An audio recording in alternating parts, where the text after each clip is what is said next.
میں بتاتا ہوں پیسے کیسے بچیں گے. تقریباً 4-4.5 لاکھ سرکاری گاڑیاں پورے ملک میں موجود ہیں اور ان میں سے 1,00,000-1.5 بہت ہائی پاورڈ گاڑیاں ہیں. اس کا ایوریج نکالیں تو یہ لوگ 1 لیٹر میں 3 سے 5 کلومیٹر سفر کرتے ہیں. اگر یہ 1300 سی سی پہ آئیں گے تو کتنی بچت ہو جائے گی. یہ گاڑیاں اگر یہ فروخت کر دی جائیں اس وقت تقریباً 1,500 ارب روپے کم از کم قومی خزانے میں فوری طور پر آ جائے گا. کیسے مسئلہ حل نہیں ہو سکتا؟ کیوں ہم تقدیر سمجھ لیں کہ مسئلہ حل نہیں ہو سکتا؟ کہتے ہیں تنخواہ داروں پہ جو ہم نے ٹیکس کا سلیب بنایا ہے یہ سلیب ہماری مجبوری ہے. ہم سے IMF نے کہا کہ تنخواہ داروں کے ٹیکس میں اضافہ کرو. 368 تو پچھلے سلیب میں تم نے وصول کیے ہیں. نیا سلیب قابل قبول نہیں ہے کہ اس کے علاوہ کوئی راستہ نہیں ہے. تو ہم تمہیں راستہ بتاتے ہیں کہ 20 ایکڑ سے اوپر جو کوئی بھی ہوگا وہ اگر آمدنی کا معقول حصہ دیں ان پر ٹیکس لگا دیا جائے تو تنخواہ داروں کا ٹیکس اس بوجھ کی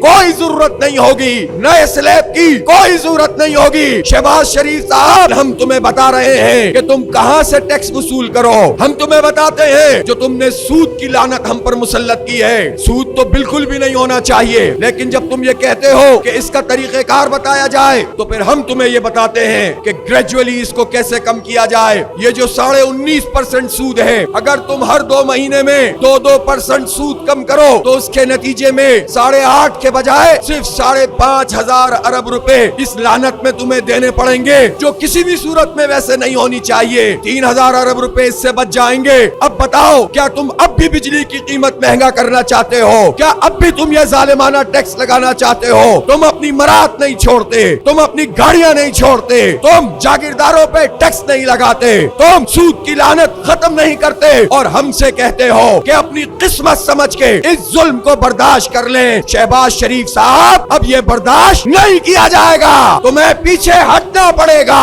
ہمیں حق دینا پڑے گا.